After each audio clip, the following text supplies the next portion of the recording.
마가복음 14장 12절로 21절까지 말씀 함께 읽도록 합니다.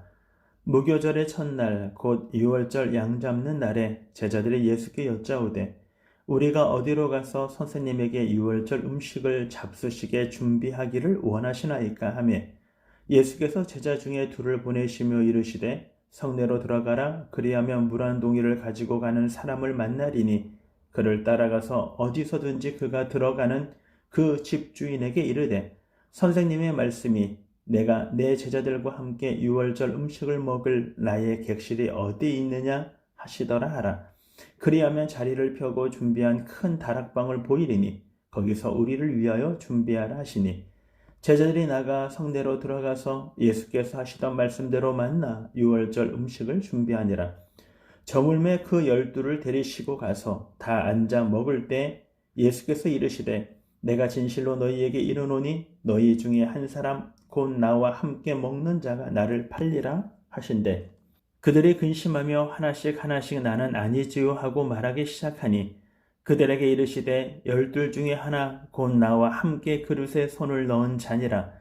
인자는 자기에 대하여 기록된 대로 가거니와 인자를 파는 그 사람에게는 화가 있으리로다. 그 사람은 차라리 나지 아니하였더라면 자기에게 좋을 뻔하였느니라 하시니라. 아멘. 가론 유다에게 주신 기회라는 제목으로 아침 묵상 함께 말씀 나누도록 하겠습니다. 6월절 만찬을 준비하고 있는 예수님과 예수님의 12명의 제자들, 그리고 그 과정 속에서 주님께서 나와 함께 그릇에 손을 넣은 사람이 나를 팔 것이다 라고 구체적으로 지목하여 주시는 장면, 그리고 이것이 가룟 유다에게 마지막 기회였음을 우리들에게 보여주고 있습니다. 오늘 본문의 말씀을 통해서 우리 두 가지로 함께 나누어 보기를 원합니다. 첫 번째는 주님의 때가 가까웠다라는 것입니다. 본문 12절 말씀입니다. 무교절의 첫날 곧 유월절 양 잡는 날에 제자들이 예수께 여짜오되 우리가 어디로 가서 선생님에게 유월절 음식을 잡수시게 준비하기를 원하시나이까? 라고 질문하고 있습니다. 근데 이 날이 언제예요? 무교절 첫날입니다. 무교절이라는 것은 유대 달력으로 니산월입니다. 니산월은 태양력, 우리가 따지는 지금의 달력으로 따지면 3월과 4월을 지칭하고 있는 것입니다. 그리고 무교절은 15일부터 21일까지 그 한 주간을 무교절로 지키고요. 그리고 14일이 유월절인 것입니다. 그러니까 유월절하고 그 주간을 무교절로 지키는 것이죠. 또는 유월절기 이렇게 표현하기도 합니다. 근데 무교절 전날이라고 얘기를 한다는 것은요, 무교절 첫날이라고 얘기를 하는 것은 14일 저녁 15일을 낮을 지칭하고 있는 말입니다. 그러니까 그때 제자들이 유월절 음식을 준비를 해야 되는데 너무 늦었죠.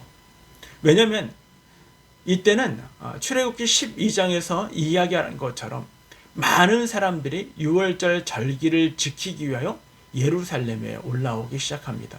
그 수가 약 300만 명 가까이 되는 사람들이 예루살렘에 머물러요. 한마디로 얘기하면 예루살렘은요, 포화 상태가 되어집니다. 그러니 장소를 구하는 것도 쉽지 않아요. 왜 장소가 어렵냐면 그 장소는 누룩을 제거한 장소가 되어야 하기 때문이다. 출애굽기 12장 15절에 기록되어 있습니다. 그래서 깨끗하게 청소를 하고 며칠 전부터 청소를 해서 누룩을 완전히 제거한 장소에서 해야 되는 것이죠. 뿐만 아니라 그 음식을 준비하는 것도 쉽지 않습니다. 유월절 어린 양을 잡아야 되는 것이고요. 뿐만 아니라 무교병, 누룩을 넣지 않고 구운 떡 같은 거를 준비해야 되는 것입니다. 그리고 함께 쓴 나물도 준비해야 되는 것이고 그날의 등불도 준비해야 되는 것입니다. 이 모든 것들은 미리 준비되어지지 않으면 할 수 없는 것입니다.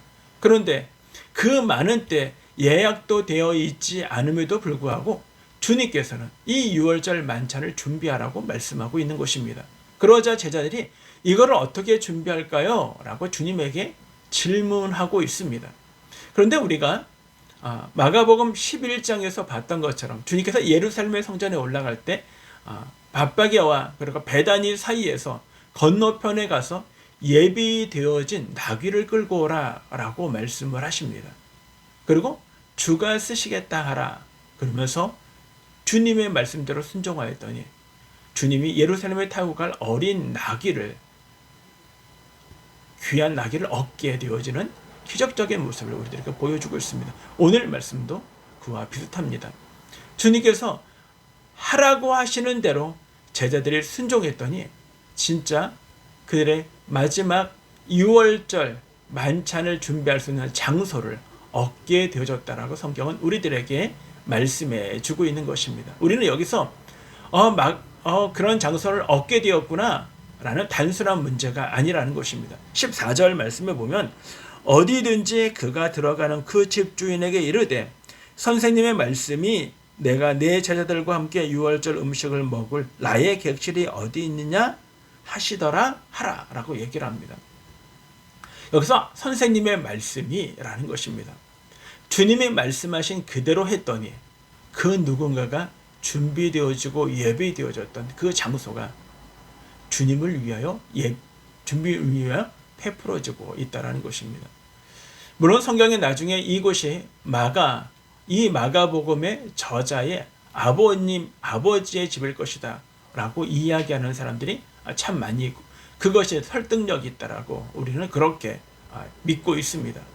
하지만 여기서는 그 누군가가 값을 치르고 준비하고 준비되어진 장소, 한마디로 얘기하면 헌신되어진 사람을 통하여 이 일들이 베풀어지고 있다는 것입니다. 물론 주님의 놀라운 능력이 있지만 그 누군가의 헌신, 그 누군가의 희생, 그 누군가의 섬김을 통하여 하나님의 나라의 놀라운 역사들이 이루어지고 있다는 것입니다. 이것이 바로 하나님의 때입니다. 하나님은 복음을 전하실 때도 하나님의 때를 찾으셨습니다. 그리고 주님이 십자가에 돌아가실 때도 하나님의 때를 말씀하셨어요. 물론 이 때가 카이로스라는 것입니다. 하나님이 의도하신 하나님의 그 귀중한 의미 있는 그 시간, 바로 그 시간에 누군가의 하나님 앞에 헌신된 사람을 통하여 하나님의 역사가 베풀어지고 있음을 우리들에게 보여주고 있는 것입니다. 두 번째는요, 회개할 수 있는 기회, 바로 그 때입니다. 성경에 분명히 예수께서 은 30에 팔릴 것에 대하여 예언하셨습니다. 그렇다면 가룟 유다가 예수님을 판 것은 성경에 응하기 위한 어쩔 수 없는 예수를 파는 역할뿐이었다라고 이야기하는 사람들도 종종 만나게 됩니다. 그러나 유다는 어떠한 힘에 이끌려서 그렇게 한 것이 아닙니다. 그의 자유로운 선택이었습니다. 성경은 그가 돈과 물질에 대한 욕구와 욕망이 있었음을 우리들에게 이야기해 줬다면 그는 자신의 욕구와 욕망에 따라 이런 일들을 하고 있다라는 것입니다. 주님은 이런 가룟 유다를 그러면 미워하셨는가? 아니요. 가룟 유다를 사랑하셨습니다. 가룟 유다가 하나님께 돌아오기를 원하셨습니다. 가룟 유다가 하나님의 거룩한 백성으로서의 사역을 이뤄가기를 주님은 원하셨다라는 것입니다. 그러나 가룟 유다의 선택은 주님의 선택을 따르지 않았음을 우리들에게 보여주고 있는 것입니다. 주님은 18절에 이렇게 말씀을 하십니다. 저물매에 그 12를 데리시고 가서 다 앉아 먹을 때 예수께서 이르시되 내가 진실로 너희에게 이르노니 너희 중에 한 사람 곧 나와 함께 먹는 자가 나를 팔리라 라고 말씀하십니다. 이 중에 나를 팔 사람이 있어. 그때 제자들은요, 저는 아니죠, 나는 아니죠 라고 주님 앞에 질문을 합니다.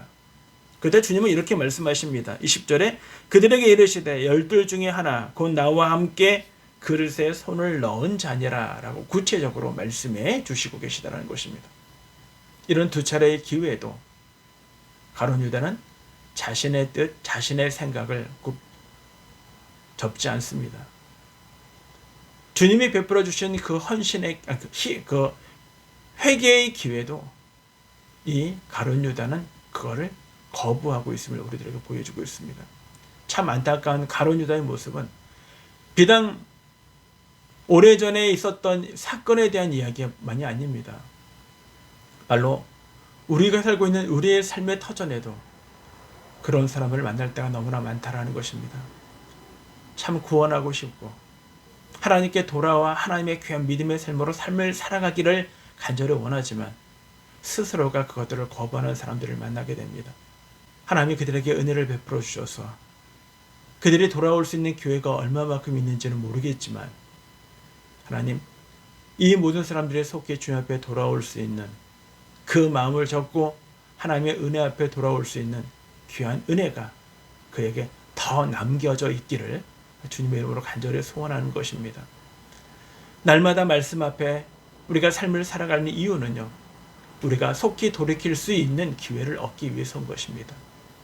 왜 우리가 하나님의 말씀을 듣습니까? 내가 나의 잘못으로부터 돌아올 수 있는 기회를 얻기 위해서인 것입니다. 근데 그 말씀을 들을 기회조차 없다면 참 불행하고 안타까운 모습임을 우리에게 보여주고 있는 것입니다. 여러분이 그 매개체가 되어주시고 여러분의 사랑하는 사람을 위하여 기도하는 걸 쉬지 아니하시고 그에게 끊임없이 복음을 전하셔서 하나님이 베풀어 주신 기회에 하나님의 거룩한 백성으로 회복되어지는 귀한 은혜, 그것들을 바라시고 기도하시는 저와 여러분 오늘 하루 우리의 삶의 모습들이 되어지기를 주님의 이름으로 축원합니다.